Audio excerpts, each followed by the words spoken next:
Lindsay, as she snickers. Yo, careful, she's carrying enough food to feed the whole team. Brooke, while laughing. Girl, that tray's about to tap out. You ever take a break from eating? Haley, as she mockingly gasps. Somebody move, I think the hallway's about to get smaller. Lindsay smirked and said, Bet the scale at home be screaming for help. Brooke mockingly whispers, She really wore that today. I bet mirrors took the day off.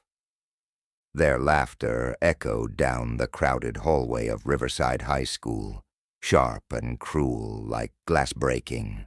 Heads turned. Some students chuckled quietly.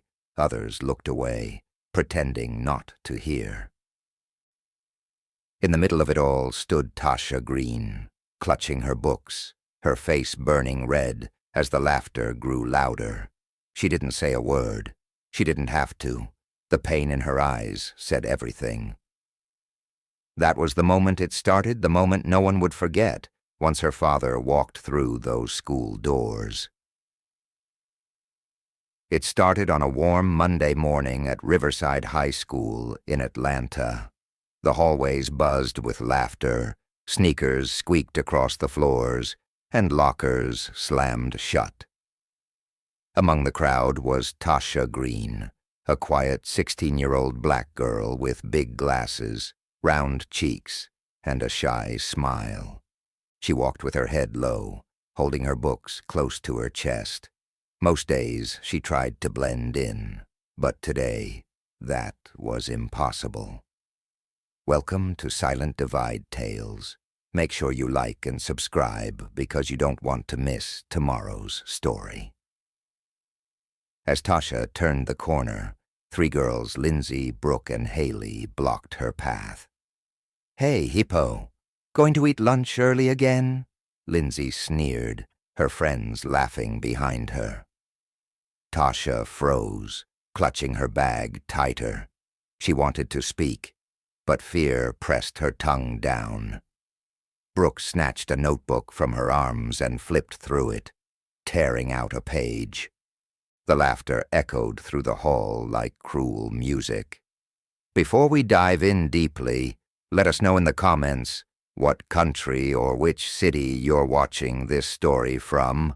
We'd love to know how far this story travels. Tasha bent down to pick up the torn paper, her hands trembling. It was her art sketch, a drawing of her dad in his military uniform, smiling proudly beside her. Before she could reach it, Lindsay stepped on it, her smirk widening. What's this? Daddy's little soldier? She mocked, twisting her shoe on the page. Brooke giggled, pulling out her phone to record, while Haley leaned against a locker with folded arms, waiting to join in.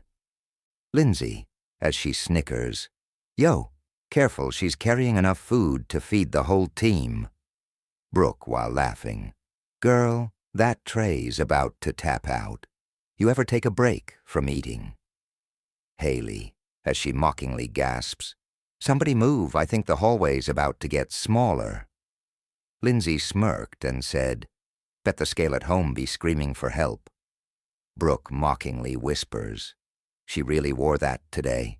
I bet mirrors took the day off. The hallway filled with cruel laughter. Other students stared, but stayed silent, pretending not to see. Tasha's eyes watered, but she refused to cry. She picked up what was left of her notebook and hurried into the restroom, locking the door behind her. She stared at her reflection, red eyes, trembling lips, and whispered, Dad said to stay strong. The lunch bell rang, and the hallways cleared. Tasha waited a few minutes before stepping out of the restroom, hoping the bullies had moved on. She walked slowly to the cafeteria, her shoulders tight and head low.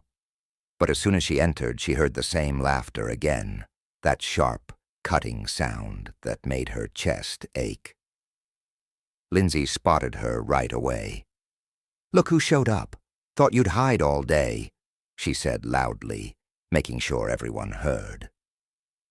Brooke and Haley waved her over, grinning like they'd been waiting for this moment. Tasha walked past them quietly, trying to ignore the stares, but Lindsay stuck her foot out, tripping her. Her lunch tray flew forward, spilling macaroni and milk across the floor. The room went silent for a second. Then laughter exploded from every direction. Tasha hit the ground hard, her hands burning from the fall. Brooke held up her phone, recording. "Say cheese, big black monkey." Tasha stayed on the floor for a moment, her palms sticky with milk and food, her eyes staring at the mess spreading around her. The cafeteria filled with laughter again, that ugly kind that made her chest tighten. Someone shouted, "Yo, someone get her another plate." The crowd roared. Lindsay smirked and kicked a carton toward her. "Clean up, cafeteria lady." Brooke was recording everything, zooming in on Tasha's face. "This is gold," she whispered, laughing. Haley joined in, chanting, "Tasha the tanker, Tasha the tanker." Tasha's jaw trembled. She wanted to scream, to disappear, to do anything but sit there on the cold tile. But she remembered her dad's words. "Don't let them see you break, soldier." Slowly she stood up, wiped her hands on her jeans, and walked out silent, but shaking inside. Brooke grinned. "You think she's going to tell a teacher?" Lindsay snorted. "Who cares? Nobody listens to her anyway." The next morning, whispers ran wild through the halls. Everyone knew Tasha's dad was coming. Lindsay laughed it off. "What's he going to do? Write us a note?" Brooke smirked. "Maybe he'll cry about his little soldier girl." Haley snickered. "He can't scare us." Then the front doors swung open. A tall, broad-shouldered black man stepped in, wearing a crisp military uniform, medals gleaming, boots striking the tile with a hard echo. His presence alone silenced the hallway. Principal Harris trailed behind him nervously. He stopped right in front of the bullies, eyes steady, jaw locked. "Which one of you thinks it's funny to bully a soldier's daughter?" His voice wasn't loud, but it carried weight, the kind that made your stomach drop. Lindsay tried to laugh, but it caught in her throat. The man leaned closer, his stare cutting through her fake smile. "If you ever disrespect her again," he said, "you'll wish detention was the worst thing you faced." No one said a word. The hallway stayed dead silent except for the sound of boots walking away, with Tasha right beside him, head finally held high. The end.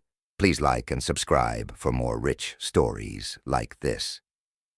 Comment below. Also, if you really loved this video and want to support the channel directly, you can hit that super thanks button below.